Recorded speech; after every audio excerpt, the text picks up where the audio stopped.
Here we are, loser bracket final in the RavenCourt, in the bracket phase of the tournament. So we have 2 more matches to go. Loser bracket final between Ultralisk and Dynouh. The winner going up in the grand final against Team Skok.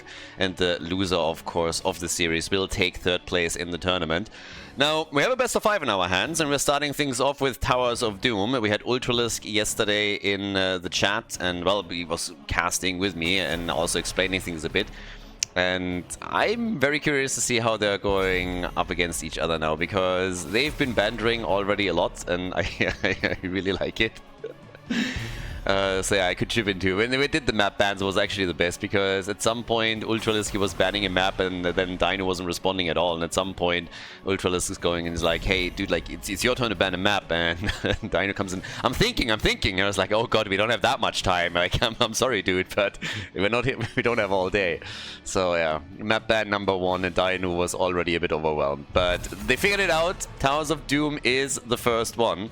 And now it's time to shine and see what they got. The ban rules obviously still apply, or the pick rules. Every single hero can only be picked once within a series, so keep that in mind.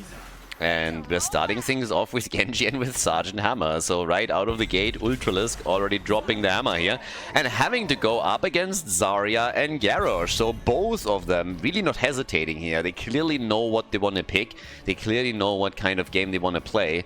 And after the hammer pick came through, Dynouh dropped instantly Zarya Garrosh on them. And that is game number 1 that we're talking about here. Now, when it comes to bans, there's obviously a few that are clearly targeting specific players. We have already Tracer banned out against Dynouh. We have also Maiev. And it really seems that Maiev these days is the priority ban against Ultralisk. There were always a lot of heroes that you were trying to get rid of when you played against him. Yesterday we saw a lot of Medivh getting banned, a couple of others too, but Maiev is pretty much a staple at this point. So, yeah.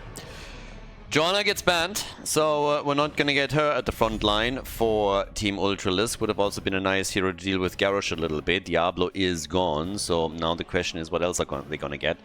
If this was game number 3 or 4, I would say maybe they're leaning towards an ETC main tank against Garrosh. That in the HGC days was always a really good counter against Garrosh when the hero was introduced. But these days others usually reign supreme. And now that they're bringing Anduin together with Genji, they have a light bomb engage also. And it is Murden, the dwarf, that comes in. So yeah, both of them have been going for a bit of friendly banter before we're headed in here. And I honestly have no idea who's going to make it. No clue.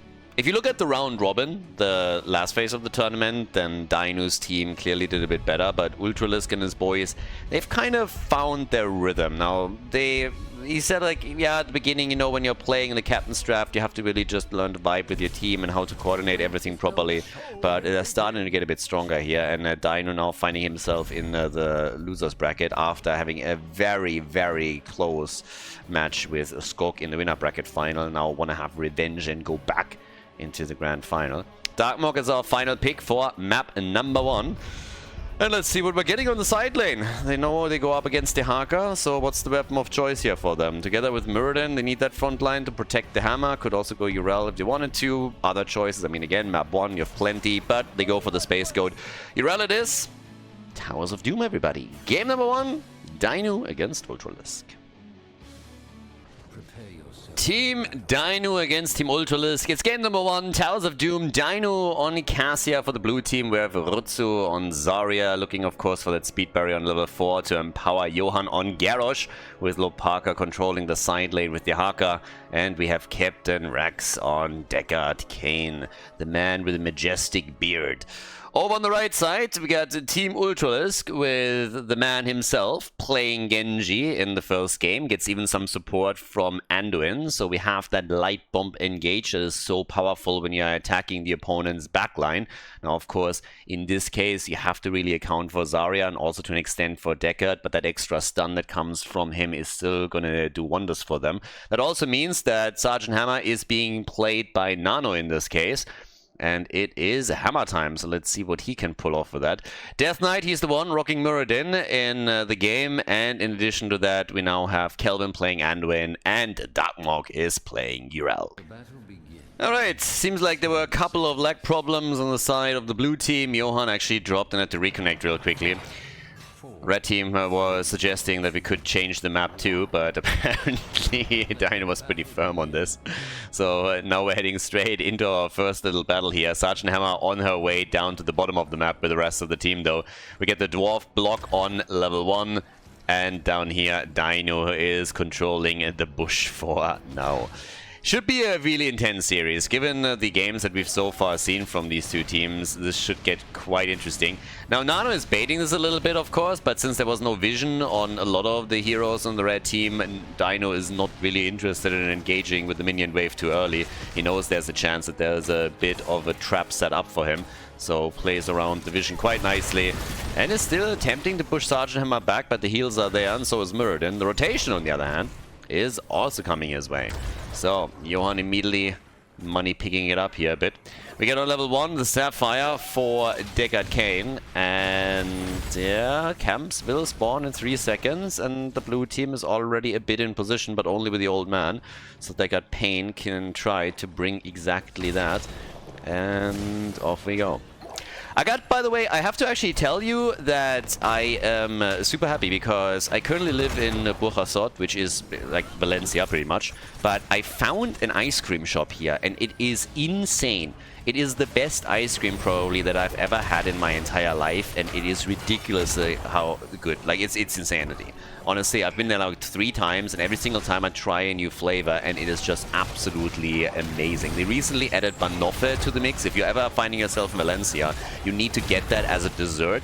It's basically like caramel banana cake that you can get, and now they have an ice cream flavor for that too. It's insanity. I'm really happy. Weather is amazing here right now, and so just going to a cafe, grabbing a coffee, and then getting an awesome ice cream afterwards is just everything. So I can heavily recommend. If you find yourself in Valencia, first of all, note that down. You need to at some point try cremaet, and you also need to try banoffee as a dessert. And if you then cast your eyes towards Burjasot, a little bit farther up, best ice cream shop in the entire damn city. It's ridiculous. So yeah, just a little bit of a side note here. As we have also some flavored plays here. Level 4 is kicking in, and that gives us the siege tactics, of course, but up to now, nothing really happening of note. So we have the 2 camps being exchanged. On level 4, we get the potion of shielding. Once that the 4th level kicks in, Garrosh, of course, comes online with the help of Zarya, thanks to the speed barrier that he can use to try and rush in and try and get them taken down here. But the old man, trying to look for some slows, doesn't really find them. But they get the Stormbolt out against Johan. So just some little skirmishes, but Klopaka is actually the one that might find himself in a bit more trouble than he was gambling for here. But thanks to Dynouh assisting him, they can push the red team's forces back and are now gonna be pretty safe. Triple altar phase though. So this is where really the party starts. Normally what we're going to see here is a fight over the 3rd altar, and I think this is exactly what's going to happen down here at the bottom. Top right, top left though, we have some battles going on there too. And Ultralisk and Darkmook are actually dangerously low. We have to be very careful here. There's the drag, and this could be a kill. Urel is not looking too good here. Darkmook really needs to try and hop away from this one. Cassia is going onto the right side for the channel, and now Ultralisk is trying on the left, but the entire game of delaying this has completely backfired. Now they lost one of the altars already. They're also struggling a bit down here at the bottom of the map, and Cassia has gone towards the top left and is gonna get number 2. So this is actually really bad for Ultralisk's team. They were the ones trying to play this a bit more cheeky, and now they lost all 3 of them. Okay, team. 40-28 is currently where we're at, and I do not think that the red team is gonna be very happy about that development. They had exactly the opposite in mind. They were thinking about contesting the top left with Genji, and then he got a bit trapped there, dropped low in hit points, and all of a sudden the blue team realized that they have an opportunity to get both of the top altars, and he got them. So yeah, nicely done. Well played. Obviously, camps are now also claimed. Level 7 talents are in. That gives us the mobility for Sergeant Hammer. Genji isn't here yet, so he's just now coming, but they already lost Anduin. Anduin is down. Genji jumps in for some extra damage, but they have absolutely no chance of getting a counter kill from the looks of it. Instead, it looks more and more like Death Knight might fall too. Nano is in trouble. He dies. Ultralisk is low. And if he doesn't get his dash in time, then he is going to be toast too. 2 kills to 0, and Team Dynouh opening this early game up wide, as they do with the wall. So they can be very happy about the start into the series now. Quick reminder, this is the loser's bracket. You lose here, you are out of the tournament. You are going to be sent packing, and the winner will still have a chance against the team that is patiently waiting in the grand final, Team Skok. But yeah, another approach with Garrosh. Stormbolt also connecting, but once again it's Staggered Kane who helps them out as well. And whoo, the Dwarf is low. Alright, Budget Gimli barely made it out there. Little hop and he gets away. Those Dwarven legs are strong. But Aragon still had to throw him. That's also where Dwarf launch comes from. Little known fact that I'm happy to share with you guys. So yeah, there needs to be somebody that launches the Dwarf, of course. It's just the way that it is. So Muradin already still looking for the next one, and it seems like it's hammer time. And Nano just barely zipping out here before he gets killed again. Level 10 abilities are now in for the blue team, so they have definitely a big edge. And we went Valkyrie against Sergeant Hammer, trying to bait out siege tactics as much as they can. But here we are. They're going for the bell tower, and with level 10 in particular, they are of course going to get that very easily. Rutsu, yeah, he gets out. Okay, so Zarya is still fine. And here comes Dehaka. Dehaka shakalaka, but they don't get the drag. They could still make a play for Ultralisk. Ultralisk already ultra low and is getting out of the fight. So yeah, they are running and trying to evade these battles because the team fights are not going very well for them. Neither does map control. We have one bell tower taken by Team Dynouh. Obviously the usual caveat that this is Towers of Doom after all, so we could very well see them turn this one back in the later stages of the game. There's always a chance for that happening. But yeah, it is what it is right now. They gotta deal with it. Sergeant Hammer is trying to siege up. Has also taken Napalm on level 10. That helps a little bit more, trying to slowly take that bell tower down. So eventually they are going to get this. But until then, they have to really get a lot of the resources coordinated at the bot lane to try and reclaim. So, once again, camps are also getting becoming more and more of the focus. We have a double altar coming up toward them, and Genji is dead. Ultralisk is gone. So now they're trying to go for the space go to a flip, a hit, and Darkmok jumps out. Gets licked though, and I don't think there's enough damage. They were really trying to get Urel into a bad spot, but Darkmok is able to run away. That money pig is just getting him quickly to safety. And with 3 kills to 0, level lead, still bell tower control, double altar coming up. I mean, there's a big opportunity now to get a lot of shots fired against the blue team. Some of the pumpkins already making it through. That's 3 in total. So now they're down to 20 points on the core. And it is channel time. That could be 10 shots. It at least is going to be 5, I'd say. But Dehaka also has to make an appearance now because they're starting with a 4 vs 5 fight, and Cassia gets wrecked. Finally, Team Ultralisk fighting back, or are they? Oh, Darkmok not hitting his ult and therefore falling. Urel gone, and that is now a 4 vs 4, and they're not letting up on that by any means. They're going straight for Muradin. The Dwarf is gone, no more main tank. The next one to fall is the Hammer. And this looks more and more like we're going to get 2 altars, 10 shots for Team Dynouh. Yeah, well actually only 8, because the bell tower has just not been reclaimed by the minion wave, so that's at least good news. Yep, first altar channel is through. Here we see it once again, after Urel got killed, they go for Muradin, they take the Dwarf down, and then it is Sergeant Hammer that gets wrecked. Well done! Doesn't really change the fact, though, that after all of this, we're now looking at 12 points to 40. You don't want to go full NA on these things, guys. We already had a full NA game on Towers of Doom just yesterday. It was the first one in years, and now we have maybe a chance for the blue team to give us a second one of those. It's the red team that is just trying to play overly aggressive, and they're getting themselves in some really dire situations. Here comes the light bomb engage at least. Very nice stun, and Dehaka is dead. So that one was a good start. They're still playing a 5 versus 4, but look at the chase here. They're grabbing Muradin. Stormbolts are again coming out. Here comes the Valkyrie. Anduin in a bit of trouble up at the front, but they're going for Garrosh, and finally another kill for Team Ultralisk. They're starting to chase them down here, and with 2 kills, they now have the numbers advantage. 5 versus 3, still chasing Rutsu, but I don't think that Darkmok can get him all that easily. So yes, the wall at the bottom gets slowly destroyed. Darkmok still has his ult, so he should be fine. But the Haka is also back in another couple of seconds, with Ultralisk just zipping in and out. But they get the hammer into position and can slowly start to fight back here. And really have to. I mean, they gotta do something in order to bring this back now. They're so far behind in points on the core that something needs to change. And they are finally getting a couple of kills, which they desperately needed. They're closing in an experience too, so not that far away, honestly. But the question still remains, can they grab an altar? Can they bring this back also in core points? Now, for the time being, there's no talent advantage for the blue team, so that's already good news. But there's another flip, another hit, the taunt against Ultralisk. They're trying to focus on Death Knight a bit, and here comes the Haka. Light Bomb, yes, nice, hits 2, gets the X-Strike out, but Anduin is a bit low, gets chased. Cassia, the first one to fall in the team fight, and Rutsu is in trouble. Ultralisk dodges out on the Tong. First shots have been fired, so at least they're avoiding the full NA game and getting a couple of points removed. And as you can see on the minimap, we have now Darkmok channeling a second one of the top 2.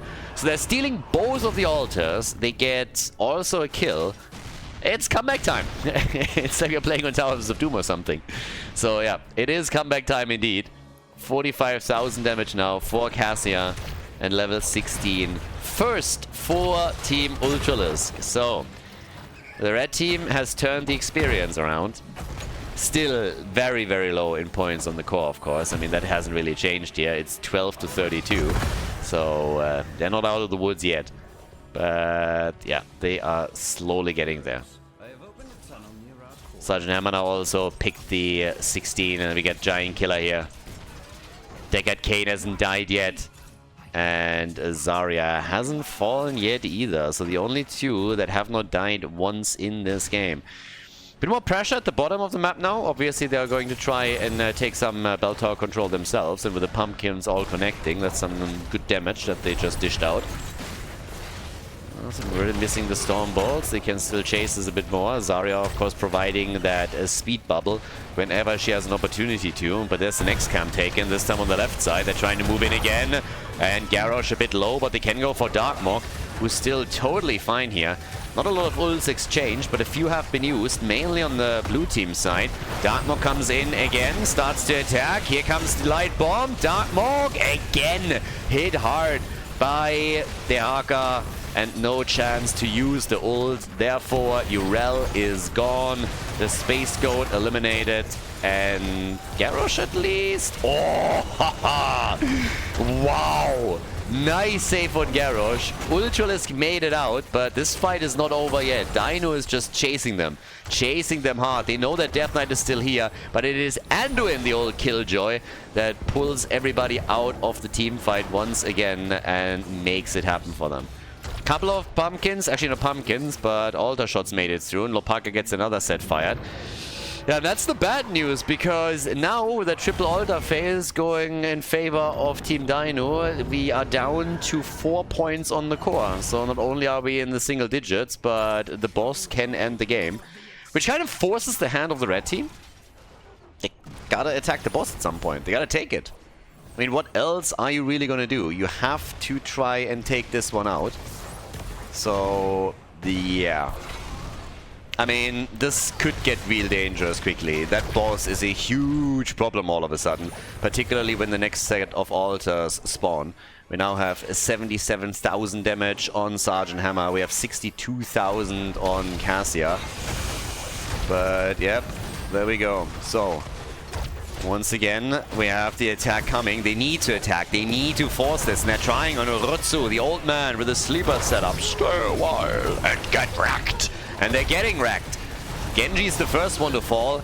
In comes the play against Muradin. Again, he jumps out. Kelvin in the pull. The Haka in the backline now, but also Urel in a bit of trouble. And she dies again.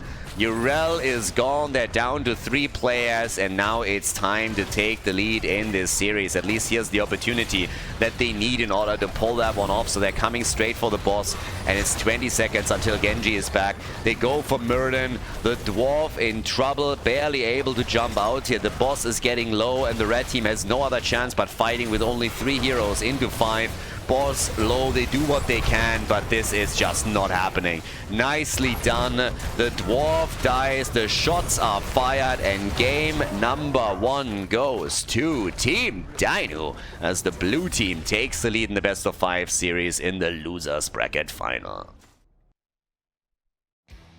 Before we head into game number 2, make sure that you subscribe to the channel if you haven't done it yet so you don't miss out on any future content here on Khaldor TV. Okay, we have map number 1 going to Dynouh. Nice save there, Khaldor. Nice save. Well done. Map number 2 is Infernal Shrines, and Team Ultralisk is now down 1 game. And they got some other bad news coming right now, because what we currently see for the red team, sorry, for the blue team, is that Quasar is also back.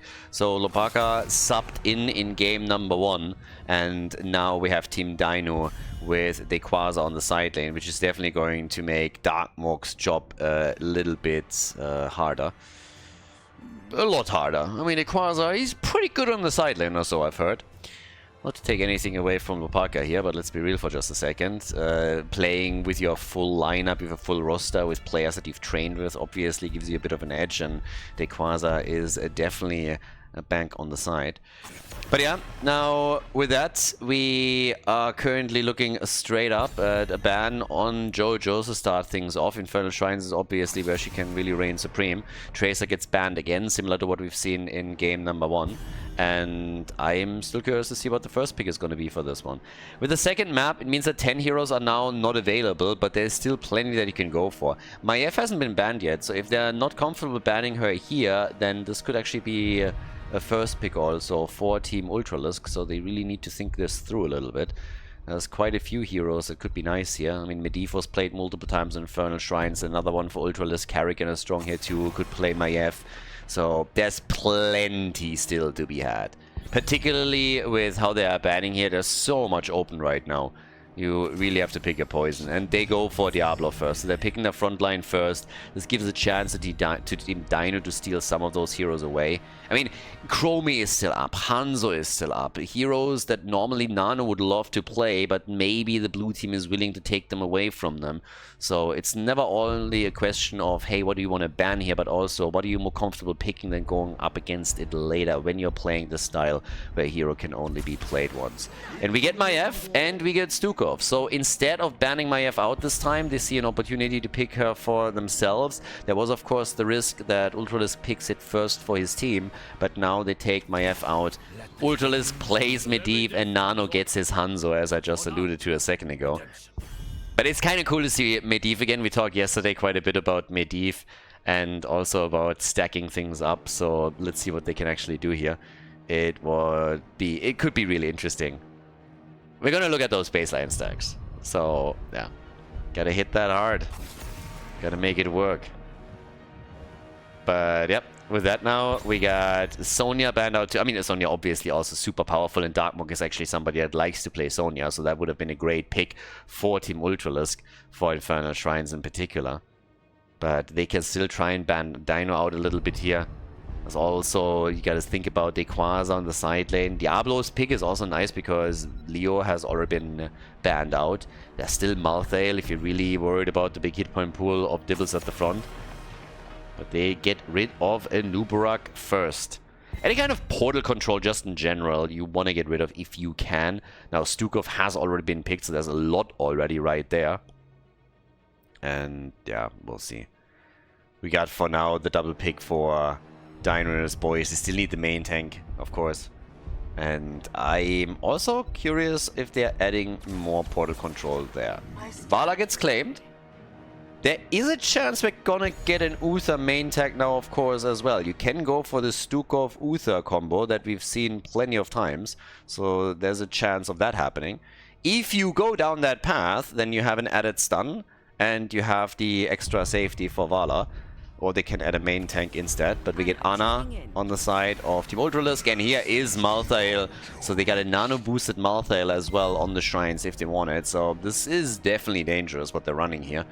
But it all comes down whether or not now a second... Well, a healer as a main tank is getting picked and they're having a double support for Vala, or what kind of the game plan is. You have Maiev, of course, too, so there's a lot that can chip out a lot of damage. But if you're looking into these auto attacks on Vala, then you really are going to try and keep her alive as much as you can, so that at 16, with the attack speed, she chunks down Diablo. And here is Uther as a main tank added to the lineup.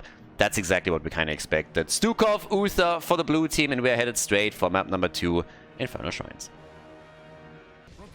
Team Dynouh with a lead in the best of 5, and now Quasar is also back to business, and he immediately locked in Blaze for the second map in this series. Captain Rex on Stukov, Johan playing Uther, we have Rutsu on Maiev, and Dynouh, he's playing Vala, going straight into the auto attacks. On the right side, Ultralisk's team with the man on Medivh, we have Darkmok on Malthael, Death Knight with Diablo, Nan on Hanzo, and Kelvin is playing Ana. So, gonna keep our eyes on Vala, her Gambit quest on level 1, seeing if she can maintain that attack speed for level 16 when it starts to synergize with Manticore. And of course, on what's going to happen here with Medivh. Is he gonna die? Is he gonna complete this one? So many questions right now. Can we make fun of Ultralisk a little bit? But yeah, time will tell. So we're gonna keep an eye on him for sure. And woof, Dynouh nearly dying there. They barely kept him alive, but yes, that's always the danger. The Dynouh goes a bit too far and gets punished for it, but this time they were able to save him. He got 5 stacks out of that little skirmish. Not really enough, but at least they kept him alive, so that's the important part. The two supports have to be really, really careful here. And of course, then again, they have... I mean, the red team is going to try and take Vala down. There is a target on her, for sure. If they can kill her a couple of times, make also the stacking a bit more difficult for Dynouh, then it's going to be great. But yep, there come the attacks, and Dynouh is really overdoing it a little bit. It works out for now, and they even get a kill against Hanzo, but he was so close to falling there, and oof. You gotta be really careful. Currently, you have just Captain Rex and Johan yelling into their mics and being like, dude, what the hell? At least give us a chance to keep you alive. This is getting ridiculous. You can't just vault into them. But he has 22 stacks. They got a kill. 13 stacks for Medivh. So that's going on. And of course, they stole the camp. So let's not forget about that. Thanks to the kill they got, they were able to steal one away. And now we're going to see what's happening down at the bottom of the map and what exactly we're gonna get here. They get another camp, uncontested. Level 4 is ready. And Vala would love nothing more than having a few more fights where she can slowly start to pad her level 1 talent to get even more damage out of it. But patience is a virtue, and we'll see if Dynouh has some of it. Needs to also be careful on the retreat here, because... yeah, so much for that, right? Nearly got the kill on Nanu. I give him that, but just vaulted forward. No fucks given. The man has a bit of a death wish. He's like, hey, if I die, I have 2 supports. It's clearly their fault. It's never going to be my fault if I fall here. So she just vaults forward and goes for it. Nearly got a kill. But he also has to account for that portal that might pop up any moment whenever he's starting to retreat, because I believe that Ultralisk still have the cooldown ready.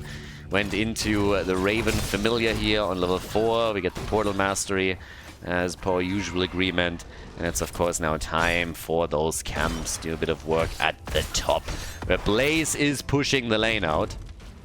And yep, here we go. First shrine is up. It's going to be an Arcane Punisher that we're talking about first. Dynouh starting to take the wall on. That's actually kind of nice, because now they see exactly what's happening down here. So good vision for them. And Dynouh is about to take that tower down too. Death Knight wants him. Gets a push, but Vala is still fine. Goes for Ultralisk immediately. Even Hanzo is in a bit of trouble. Dodges out on at least the arrow, but Dynouh isn't done. Dynouh wants this kill. Hatred is working in his favor, and he gets it. comes in, takes Hanzo down, and Nano just gets chunked, and now Ultralisk himself is dodging some of the arrow damage. 24 stacks for Medivh, but he's pinned down in his base, and he can really not stay too long here. Ultralisk has to be very careful. It was a good shot against Vala, but the healer still paying attention. Darkmog at the top, stunned and killed. That's 3 kills to 0. Dynouh's team is on a tear here. Game number 1 was crazy good, and now in this early game, the blue team goes through Team Ultralisk like hot butter through cheese. They're just melting them down, play after play. Dynouh is getting decent stacks together, they have a level lead, they are controlling the shrine nicely with 33 to 23 stacks. And Mayet isn't even here yet. So the attacks, they keep coming, and thanks to every single stun they're dishing out here, Vala has the opportunity to get a few more shots connected, and therefore more stacks that would also do so much more damage on 16 if she can stay alive until then. So things are currently looking very, very good for the blue team, as they're now pushing through the middle, trying to get Vala a few more stacks and also try to destroy that fort. Then again, Uther, alright. Uther makes it out. Close call, but he survives. And they should get that fort. Minion wave is in. They have everything else here too. So things are looking fairly good for them. And the fort indeed gets destroyed. And good news also for Ultralisk. He completes the quest on Medivh. So didn't die. Completed it very quickly actually, before the 5-minute mark. So good for him. And they steal another camp away from them. So Ultralisk can now rely on the cooldown reduction a little bit. And yeah, this is getting quite dangerous now. So with the team getting more and more snowbally, again, red team, I wouldn't even fight there. Like, why go there? There's level 10 so close now for the blue team. Portals will save the day for you to some extent, but now they have heroics, and you really need to stay far away here. 69 stacks for Dynouh. Nice. And they're controlling the choke point with a good old Stukov, so yeah. Vala's just using Diablo as a pincushion the entire time, getting one hit in after another, and it's honestly looking great for them. So we have 73 stacks now, they got level 10, they have full control over the map. They are taking one mercenary camp after another. And just to give you a little bit of an idea, just look at the mercenary experience difference between the two teams now. A massive gap in favor of the blue team. Minion experience also elite, and the passive experience is now going to change in favor of the blue team as this game continues. That's the same that we're getting here. They're making a move for Medivh, and Ultralisk gets crushed. Dynouh paying attention here, relying again on the two supports. Here's the hyper carry for the team. Nearly killed Hanzo, but it is at the end of the day Blaze that does the trick for them. Kelvin falls too, Anna is down, and they are just absolutely destroying the red team. Destroying them. 6 kills to 0. 2 level lead. Vala at 100 stacks. Finally counter kill. Yeah, last rites is in, and goodbye Uther. But the problem is that, well, Malthael, he died too. And Vala, she is just enjoying the hell out of this. It's crazy. It's getting really nasty here. So up at the top, Dequaza pushing this one out as well. We now have another camp focus. Captain Rex is the one already on the way. Yeah, and for the red team, they really have to think about this. So how exactly are going to bring this one back? Where are the kills coming from? They got one with Malthael, so they have a bit of cooldown reduction on him. A nice arrow from Hanzo could go a long way now, particularly if comboed with Apocalypse. But they really need to bring the pain, because there's a talent advantage now for Team Dynouh. They are still 2 levels ahead, and unless they're starting to int a little bit, this is looking more and more dominant for them. And they're already in the lead in the series, but there's another hit, another stun, Stukov follow-up, good arrow, Apocalypse is there too. The bunker is out, so they can try and save the day here. Divine Shield on Uther keeps himself alive, the ley line only hitting Dibbles, the fight not over by any means. Vala in the back gets the heals, maybe they can kill Uther, but even that hasn't happened yet, and they're turning it again on Death Knight and Diablo, and he's in trouble nearly immediately. So the red team is chasing, despite the fact that they're only running 4 heroes at this point in time. Malthael is back, Hanzo with a bit of damage thanks to the scatter, but they can save everybody here, and Captain Rex is covering the retreat with another lurking arm. So 8 kills to 1 in favor of Team Dynouh. And there it is. The second Punisher. The second Shrine. So they're going to try and, well, do their thing now. Can they get another kill? It's a 5 versus 5. Dibbles again on the march forward. Has his stacks. So if he dies, he'll be back. But Ultralisk gets the shield out of the last moment. Still stunned. Both of them fall. Medivh dies. Oh god, it's a triple kill. They take down 3 heroes. Hanzo, Medivh, and Malthael are destroyed. Dynouh is stacking it more and more and more. Putting the pressure onto Uther now. Uther, well, he at least died. So they got that. But with Ana, well, good wall stun. Can they get another hit here? Doesn't seem like it. Really sweet triple kill that we saw there from the blue team. And of course, Maiev is at the bottom of the map now, so she isn't even here with them anymore. They're already heavily in the lead on the objective. Maiev is getting them the fort at the bot lane, so Rutsu takes this one out. Even more map control and passive experience gains for them. At the top, another arrow hits home. But with 34 stacks, there is just no way. Leyline into Apocalypse, and Dynouh is having none of this shit. Coming in straight away for Medivh, taking him on. Here comes Maiev, get a tether, baby. And goodbye, Diablo. And well, Hanzo is there too. Tried to take Vala down, couldn't. It's they're playing Farmville, honestly. This is, I mean, this is starting to get absolutely ridiculous. 14 kills to 2. This is a farming simulator right there. 14 kills for the blue team. They get another Punisher. Level 16 on the board, a 3-level advantage. It's Heroes of the Storm Whack-A-Mole at its finest. See hero, kill hero. This is what they're doing right now. Another lurking arm, absolute perfection. Diablo dies. He has no chance. Aspect of death, my ass. And, yeah, or Angel of Death. Mephisto is dead too. Gets obliterated here. And Ultralisk, all he can do is run, and even that is not working for him. So they're losing everything here. They're getting absolutely murdered. I mean, honestly, there's a crime in progress and nobody's calling the police or the ambulance. It is a crying shame. If you have anybody watching this shit, I am not responsible for any lasting psychological damage that is done here, because this is a bloodbath that is unfolding in front of us. We're at the 11-minute mark. All the forts are destroyed. Maiev is still controlling the lanes a little bit more. And now they're coming in for the keep. So it is a full-on fiesta here. Dynouh has been unleashed. He's at 53,000 damage. And it's just ripping them a new one every second. They're feeding one hero into the mix after another. And the red team is turning into a bunch of oversized minions. But that's about it.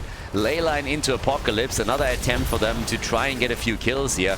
But maybe, no, the Divine Shield is the saving grace for Vala. She turns it again, and they're getting hit after hit. Vala, 61,000 damage. They get another one here. It is an utter disaster. The core is wide open. Ultralisk, I mean, newsflash, they've given up. More news at 11. And this is the lead, the big lead in this best of 5. A 2-0 now for Team Dynouh as Ultralisk team loses the core again. And that's game. We're heading to game number 3 and first match point for Team Dynouh. GG. Well played.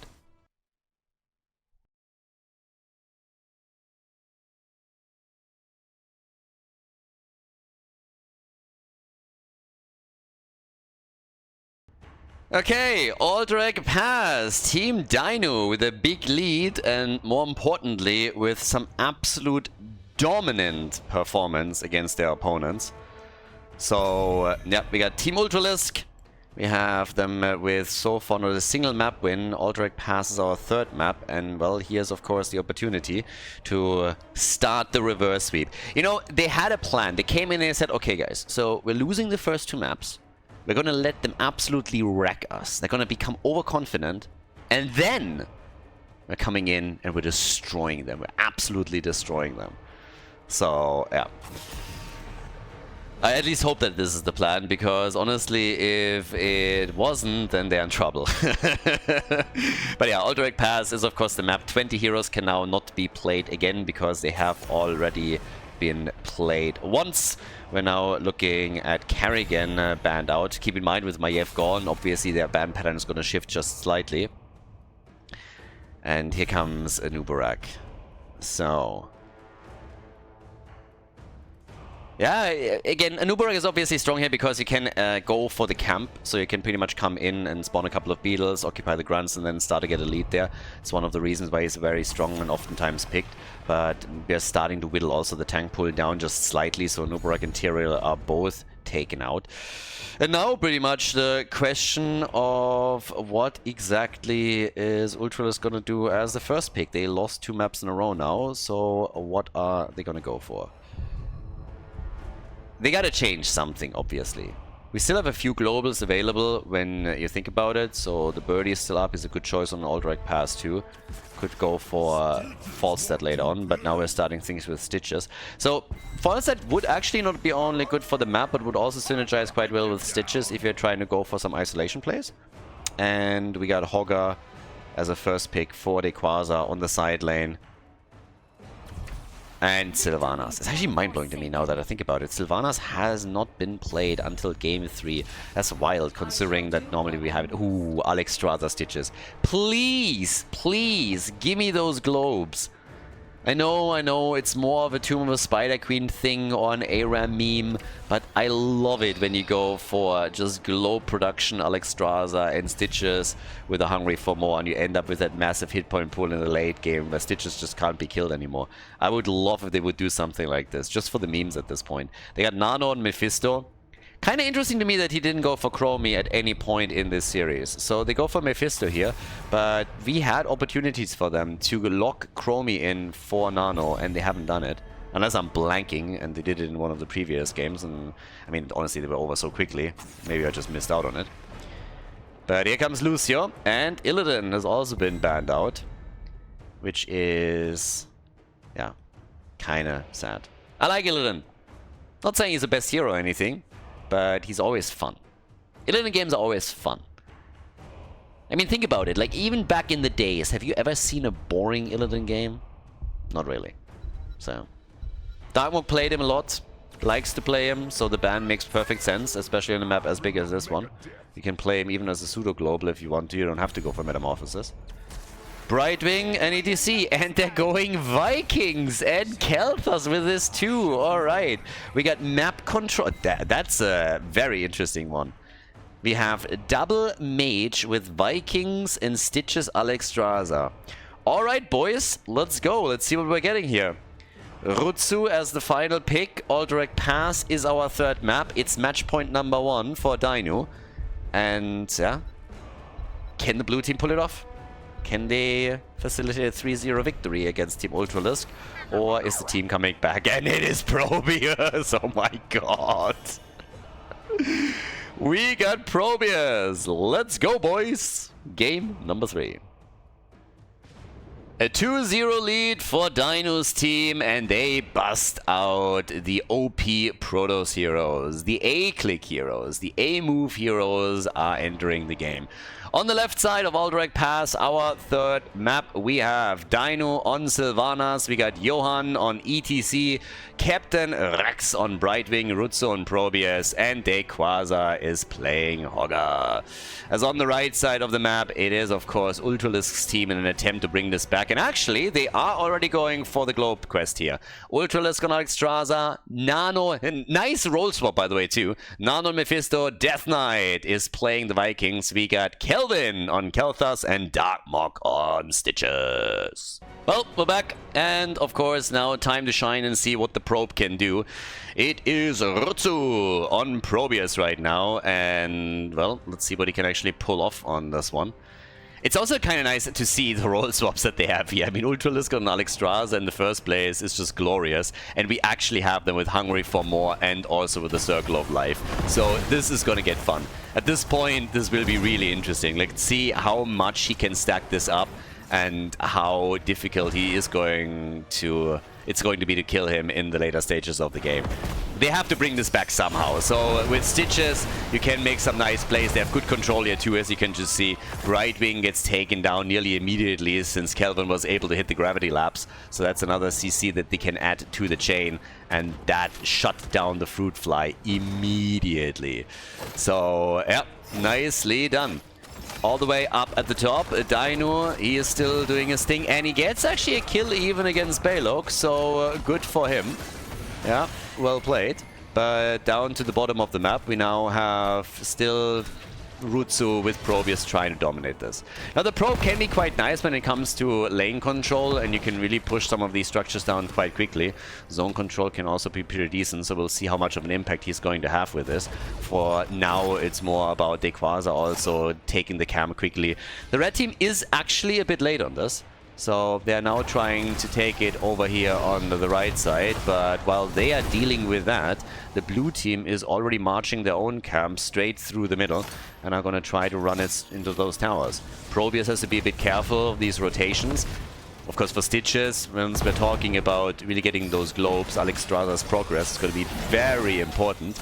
But yep, Eric is going down here, and they're starting to take that entire wall down in the middle, while they're just now looking at the camp on the red team's side. So they're losing some ground here, and this is early on in the game, so more than a bit unfortunate for them. So the entire wall has been destroyed, and there should be plenty of time left for the blue team to actually take these gnolls down. No surprises again in regards to the builds. Seeing Khaldor is actually awesome, and we get the Nether Wind now too. But Sylvanas is pushing at the top, and she is also getting lots of value. The wall is gone, Death Knight is all alone here, and this is starting to hurt the fort. So they're pushing on two lanes right now. They have Probius at the bot lane, and they're having Sylvanas up at the top. And while the mid lane is indeed getting some value, thanks to the numbers advantage that the red team is running, they're losing ground, particularly topside. Sylvanas is just murdering that fort. Has absolutely no chance there, so this is a huge problem. There's just no chance for the Vikings to properly counterplay this. So it is starting to get a bit worrisome, and we are very early in the game still. That fort is gone, so the first fort is lost 3 minutes into the game. What am I saying even? 3 minutes in. And Sylvanas just continuing to push this. Dynouh loves this side lane push Sylvanas style that he has used for so many years by now.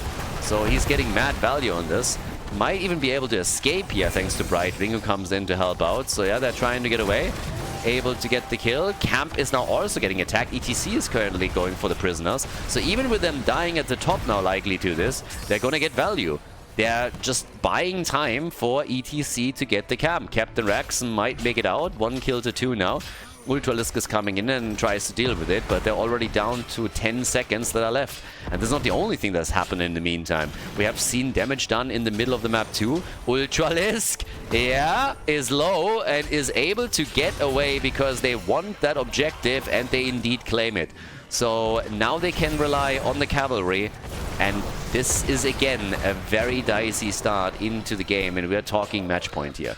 So that's a problem, and a big one at that. Down to the bottom of the map, yep, that fort has also taken a severe amount of damage already. It is super low, and with Dequaza and Rutsu working in tandem here, there is just no chance for Eric to have any impact. So this is the second fort that gets destroyed here for sure, and we're 5 minutes in.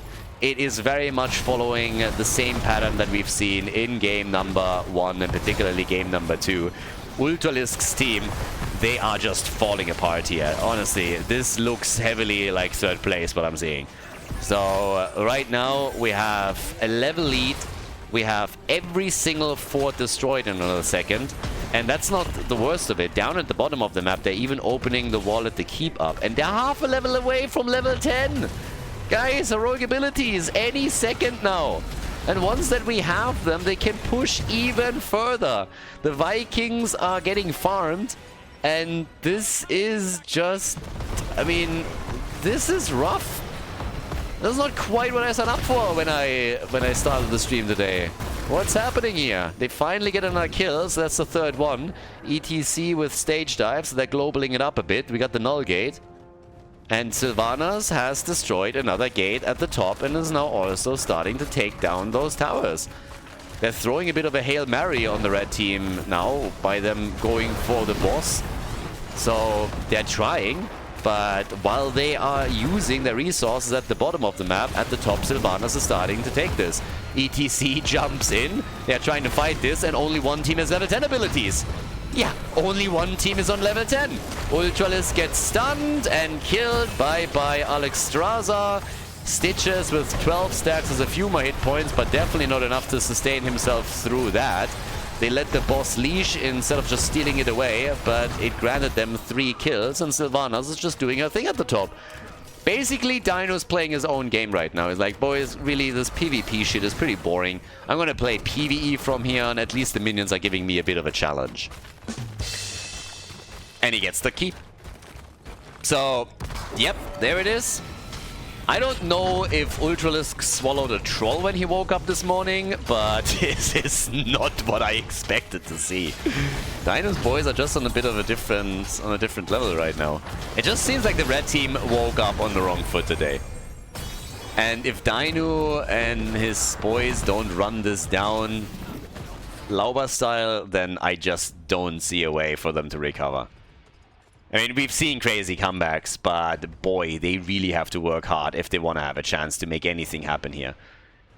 Again, 7 minutes in, 2 levels behind, talent behind, lost the keep, second one is low. Well, not low, but 40% hit points lost, 50% hit points lost. That means that there's already only 2 armor shields left on the core. And nobody even deals with this!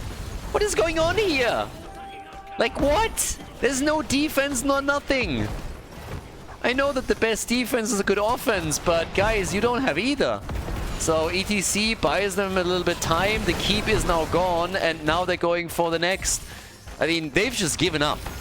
I'm sorry, but they've just given up. Nobody can look at this and tell me that they're actually trying. Like, they're just saying, alright boys, let's make Stitches a little bit unkillable and have some fun here. Which I can, to an extent, I guess, respect, but yeah, Sylvanas is now together with Probius taking down the last keep. Then there's no armor anymore on the core, and you know all how that's then gonna end up. They can, I mean, again, catapults alone, or those gnolls, are gonna end the game eventually. So there's that. They got the objective, congratulations. The problem is, what are you gonna do with it? Spoiler alert, nothing. So, yeah. They get Brightwing. I mean, the fruit fly, it is a hateful being that everybody tries to destroy as quickly as they possibly can. So, I can get that, but now Stitches is gonna die. Mephisto's gonna die. The Vikings are back. And that is gonna be more or less it. 8 kills to 5. ETC comes in, goes for Ultralisk. He's ultra dead. And yeah, those guys are not gonna do a whole lot here. So yeah, I don't see it. I don't see the comeback. Yeah, that was definitely not the game. So we have 10 to 5 on the kill count, 3 level advantage, 1 talent lead, and now that they've taken the cavalry down, or the raiders, honestly the only thing that's left to do is cross map and take the core down. So yeah. I guess they're gonna try and do it with the boss. It's a bit telegraphed, but then again, why not? So already we're looking at the red team making a move for it and trying to get the hook here. Hook and Gorge, and ETC is already about to say hello. But the fruit fly falls. Brightwing, not so bright. That's pretty dumb positioning.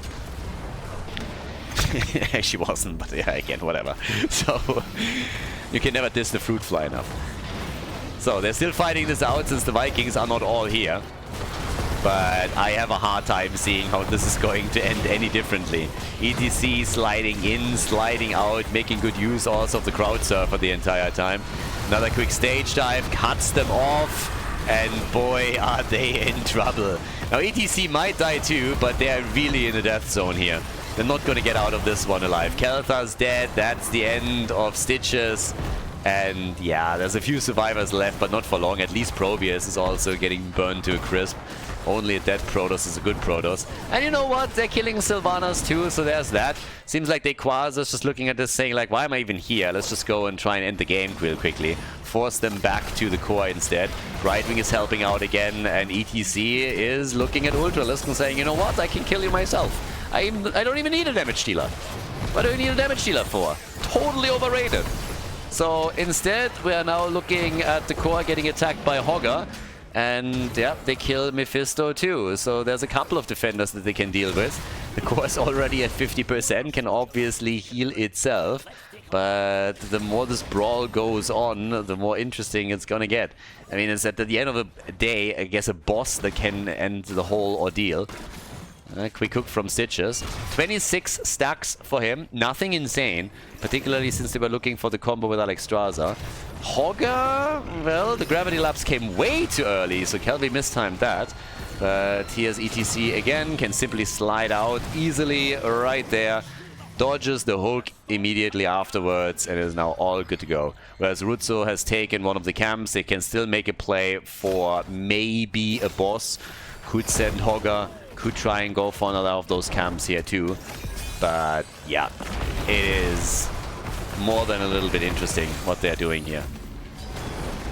I can honestly not believe that we are 12 minutes in, considering how this has gone straight from the early game. I expected this to end at the 12-minute mark at the latest, or the 10-minute mark, to be honest. But yeah, now we have Stitches eliminated. The map is obviously heavily pushing against the red team. I mean, what else is new? They're trying for the objective now. ETC is the only one at the prisoner camp. Seems like they're trying for Dynouh, but yeah, that's not happening either. Kelthas is dead, so is Olaf. Over here, are they gonna... they have to fight this back again if they want to have a chance. Hogger is barely able to get out as Ultralisk is starting to chase him, and guess what? It is Eric, Professor Eric, that is trying to kill Hogger. That ain't happening anytime soon either, I suppose. Especially now with Dynouh showing up, they have a bit more firepower that they can use to particularly kill him, kill Ultralisk on Alexstrasza, and that is that. Yep, nicely done. So they're down 2, and at this point it's just another play made for the core. And considering that they're now also back on the objective with ETC, this should finally be the nail in the coffin. There's already massive minion waves coming in, and they're killing everybody that is just getting revived. So yeah, more and more damage, more and more control. Vikings dead. Balog dying twice in a row here because of the ult being used, but this is gonna be it. Third place for Team Ultralisk. They're losing the loser bracket final with 0-3. This is going to be game here. At least it should be. And yeah, congratulations to Dynouh and his boys. They make it to the grand final. We're going to get a rematch between Team Skuk and Team Dynouh as the blue team closes out the series on Aldrich Pass.